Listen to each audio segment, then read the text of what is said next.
समस्त सभा को संबोधित करते हुए कहने लगा, दक्ष देखो, गृहीत्वा मृग सावक्षा कन्या पाणिम मरकटलोचना।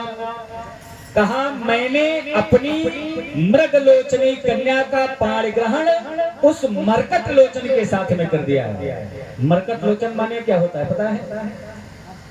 मरकट माने क्या होता है? मरकट माने जो मारता और काटता दोनों है, माने बंदर। बंदर को आपने देखा होगा, मारता भी है मौका पाकर के और काट भी लेता है। तो मरकट लोचन माने बंदर के समान नेत्र वाले के साथ में अपनी मृगलोचनी सुंदर सी कन्या का पाण ग्रहण हमने कर दिया है। उस रिश्ते से वो हमारा दामाद है। कम से कम प्रजापति के पद पर मैं होने जा रहा हूँ। उस पद से अगर नहीं सम्मान किया था तो ससुराल के जो है रिश्ते से सम्मान कर लेता, प्रणाम कर लेता। गृहीत्वा मृग सावक्षा कन्या पाणिम मरकट लोचना। उस मरकट लोचन को हमने अपनी मृग लोचनी कन्या जो है संकल्प कर दिया, लेकिन उसने हमारा सम्मान नहीं किया। कहा, ये नित्य प्रतिभूत प्रेतों के असोचों के साथ में रहता है, इसलिए सम्मान अपमान एक दूसरे का करना है क्या जाने। तमाम सारे जो है अपशब्द बकता हुआ बाबा विश्वनाथ को दक्ष और बाबा विश्वनाथ के साथ में बैठे हुए नंदी और भृंगी ये सुन रहे हैं। तमाम कटवचन बोलता चला जा रहा है।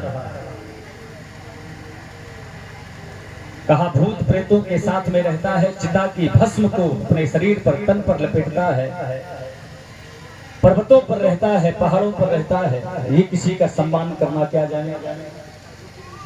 और सबसे अंत में दक्ष बोलता हुआ चला जा रहा है तो संभाल नहीं पाया अपने आप को और कहा, देखो मेरी नियुक्ति प्रजापति के पद पर हो गई है, इसलिए मैं आज से इस शिव का याज्ञिक कर्मों से भाग जो है हटा रहा हूँ। आज के बाद में इस शंकर का भाग यज्ञों में नहीं लगेगा। जैसे इतना कहा दक्ष ने, फिर भगवान विश्वनाथ के जो पार्षद हैं उनसे महाराज रहा नहीं गया, खड़े हो गए। कहा, रे सावधान दक्ष, जब से इस सभा में तेरा प्रवेश हुआ है तब से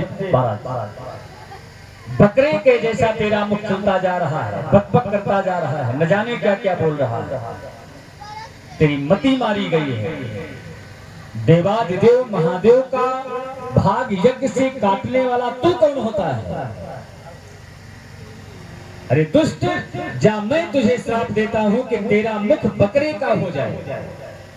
जैसे शिवगणों ने श्राप दिया दक्ष को कि तेरा मुख बकरे का हो जाए, तो जो दक्ष के अनुयायी हैं भृगु, भूखा और आर्यमा, ये सब लोग खड़े हो गए और नंदी को बड़ी जोर से डांटे, रे नंदी, तेरा दिमाग खराब हो गया है, ससुर दामाद का मामला है भाई, ससुर दामाद का आपसी मामला है, इसमें तू कौन हो रहा है, काहे बोल रहा है? ससुराल में तो गाली सबको मिलती है, किसी को साली सरहद सास देती है, इसको ससुर दे रहे हैं बाबा विश्वनाथ, तो आपको नहीं बोलना चाहिए, घर का आपसी मामला। दुष्ट, जाओ मैं तुम समस्त शिव भक्तों को श्राप देता हूँ। ये दक्ष के अनुयायियों ने कहा, जाओ मैं तुम समस्त शिव भक्तों को श्राप देता हूँ कि तुम जितने भी शिव भक्त हो सब अमंगलिक वेश धारण करने वाले हो जाओ।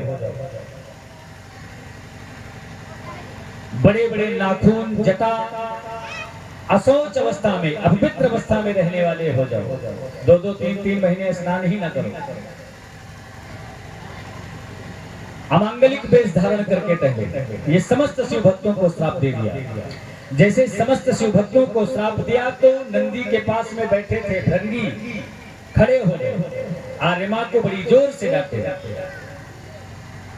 कहा, अभी तक जब ये दक्ष हमारे देवादिदेव महादेव को अपशब्द बक रहा था तो तुम दांत दिखा करके हंस रहे थे, क्यों? जाओ मैं तुम्हें श्राप देता हूं कि तुम्हारे दांत जो हैं ये तोड़ दिए जाएं। भूखा को श्राप दिया कि तुम्हारे दांत तोड़ दिए जाएं। आर्यमा से कहा, तुम आंखें मटका रहे थे कि और अच्छा है, और अच्छा है, इसलिए जाओ तुम्हारे नेत्र फोड़ दिए जाएंगे। भृगु को देखा तो कहा, तुम दाढ़ी सहला रहे थे, इसलिए जाओ तुम्हारी दाढ़ी नोच ली जाए। ऐसे करके जब सब एक दूसरे को श्राप देने लगे तो बाबा विश्वनाथ तो आत्मा राम है महाराज। आत्मा राम, वो अंतरात्मा में ही राम कथा का गायन और श्रवण किया करते हैं, मनन किया करते हैं, चिंतन किया करते हैं। सांसारिकता पर उनकी दृष्टि जाती ही नहीं है। सच पूछिए तो महाराज दक्ष का जब प्रवेश सभा में हुआ तो बाबा विश्वनाथ आत्मा में ही रमण कर रहे थे, उन्होंने देखा ही नहीं दक्ष को आते हुए। लेकिन जब श्राप होने लगा तुम्हारा समाधि टूट गई, ध्यान भंग हो गया। बाबा विश्वनाथ ने देखा तो कहा ये कौन सी सभा थी और श्राप सभा हो गई। इसलिए उठाया त्रिशूल और झट से निकल लिए सभा से। जैसे बाबा निकले तो बाबा के पीछे इनके अनुयायी भी चले गए। जाकर के कैलाश पर्वत पर विराजमान हुए। वहां पर महाराज समाधि स्थिति में बैठे, काफी समय बीत गया। कथा आती है, गोस्वामी बाबा मानस में वर्णन करते हैं। एक बार कैलाश पर्वत पर बाबा विश्वनाथ, मैया सती सब लोग बैठे हुए। उसी बीच में बाबा विश्वनाथ ने झट से आंखें खोली और उठाए त्रिशूल और चल पड़े। तो मैया सती ने कहा कि नाथ कहां जा रहे हैं? तो बाबा ने कहा देवी सुन नहीं रही हो, कथा चल रही है, राम कथा, मेरे प्रभु की कथा चल रही है। तो मैया ने कहा कथा चल रही है, कहां चल रही है कथा?